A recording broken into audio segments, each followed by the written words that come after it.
Welcome guys to part 4 in my documentary series on the First Punic War. This episode is going to be entitled Final Breath. In 256 BC, Romans capitalized on their decisive victory at the Battle of Ecnomus and sailed their massive fleet across the Mediterranean headed towards North Africa.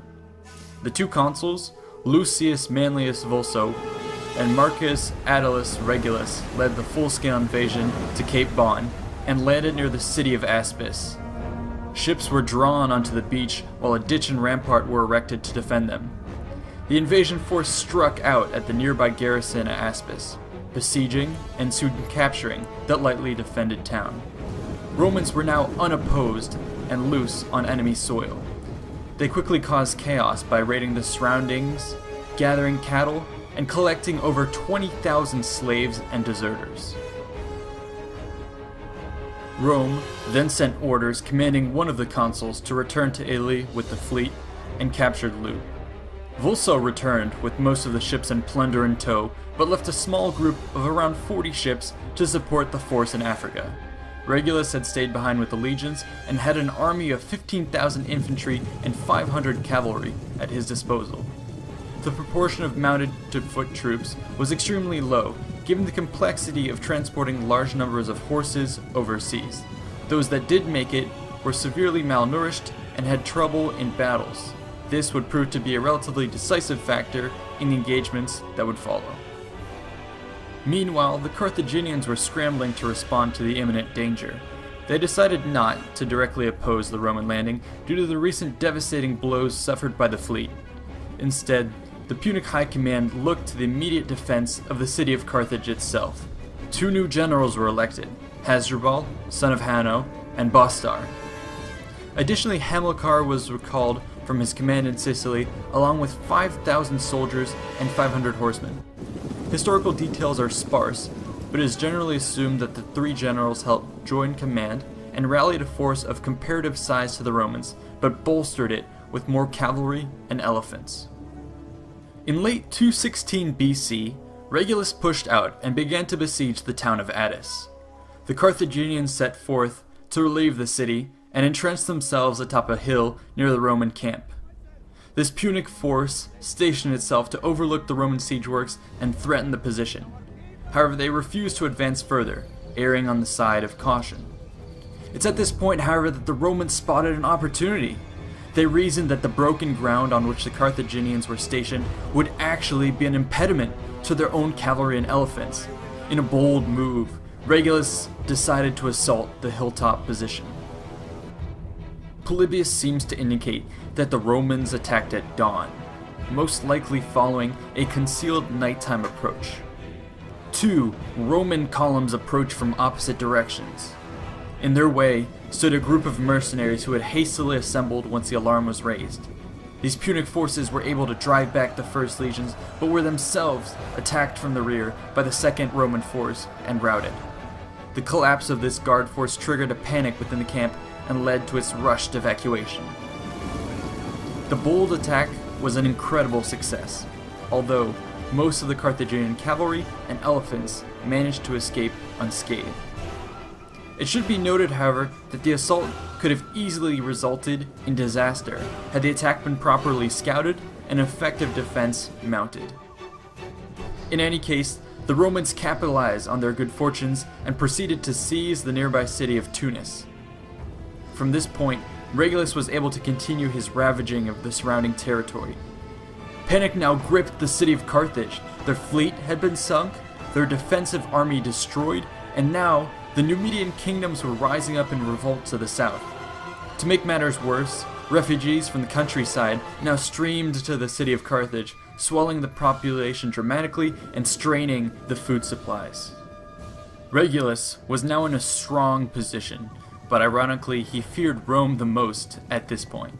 His term of office had nearly ended, and he was now at risk of being called back from the front before ending the war on his terms and claiming victory. It is because of this threat that he decided to send peace envoys to Carthage. These messengers were welcomed eagerly. However, the mood of the city quickly soured when Regulus sought to impose a treaty which would force the Carthaginians to admit total defeat. The Carthaginians felt that the terms were far harsher than their actual fortunes in war warranted. The city was still far from admitting defeat and began to reform their army. During the winter of 255 BC, Greeks were recruited to help train the army. Principal among them was the Spartan-trained soldier Xanthippus. Xanthippus was openly critical of the recent Carthaginian failures and stressed that the cavalry and the elephants should have been used to maximum effect on an open plain. He was appointed then as a senior military advisor and became heavily involved in the retraining of the army. 12,000 infantry were drawn up, along with 4,000 cavalry and 100 elephants. The men were trained beneath the walls of Carthage, with Xanthippus drilling them on proper military command and maneuver. Morale quickly improved when the infantry was bolstered by the arrival of survivors from Hamilcar's Sicilian army. A new phalanx was also drafted, consisting of Carthaginian citizens. Seeing this change of heart in their opponents, the Romans decided to react quickly to destroy this ember of hope. They advanced to within a couple miles of the Punic camp, seeking to strike another decisive blow. The armies met on level plains. This was a deliberate move on the part of the Carthaginians, who had learned from their disastrous positioning in the last encounter with Rome. Xanthippus is given credit with the deployment of the Punic forces this time. The nearly 100 elephants were placed in a massive line at a significant distance ahead of the main force. The citizen phalanx was placed in the center, with a large mercenary formation to their right. Cavalry and skirmishers were then split between the two flanks, supported by more mercenaries. Regulus was confident, but still remained wary of the elephants facing him. Polybius reports that he prepared for the elephants by forming the men many maniples deep. It is most likely that this means he deployed in the traditional triplex acies, but ensured that each maniple was actually formed up with more ranks. This added depth would help brace the men and bolster their morale in the face of a charge. The velites positioned themselves in front of the legions, while the relatively smaller cavalry force went to the wings. As the forces approached, their fronts proved to be the same width, with the exception of the elephants that did not stretch to cover the entirety of the Punic right flank. Both sides approached, with soldiers screaming and bashing their shields. Xanthippus ordered the elephants to attack. The enormous line of beasts surged towards the Roman front.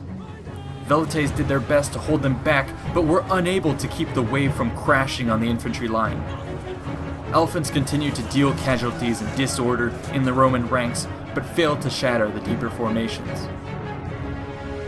2,000 legionnaires on the Roman left were unaffected by this devastating charge and pressed forward. They encountered significant success and managed to break the Punic mercenaries, pursuing them off the battlefield. In the center, however, some Roman maniples and various small groups of troops were able to press past the elephant line. From there they were formed and launched an assault on the Carthaginian phalanx.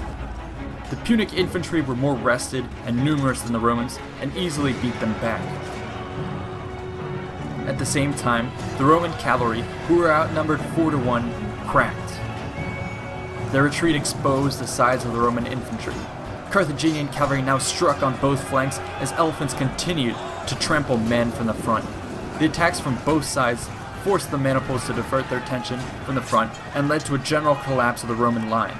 Stand or retreat, the Romans were crushed by the elephants and cavalry as the fighting line disintegrated. Regulus and many of the troops were captured in the ensuing rout. Only the 2,000 legionnaires were able to fall back in good order to Aspis and rally the survivors. This provided a huge boost to Punic morale and signaled a turn of fortunes. The Numidian princes were beaten into submission, and Carthage even began to make gains back in Sicily. Newfound success may have had its dangers, however. According to some sources, Xanthippus seems to have fled Carthage, supposedly fearing the dangerous jealousy of some Carthaginian leaders. Later stories also claim that Regulus was sent back to Rome to negotiate prisoner exchange, but afterwards returned to Carthage to keep faith with an oath he had made, and was brutally executed. The remaining Romans holed up in North Africa would not be left to a similar fate. Rome sent an expedition of 350 ships to evacuate the defeated invasion force. Carthage was eager to inflict more losses on their enemies and sent 200 of their own vessels to engage the approaching flotilla. The fleets met off Cape Hermaeum.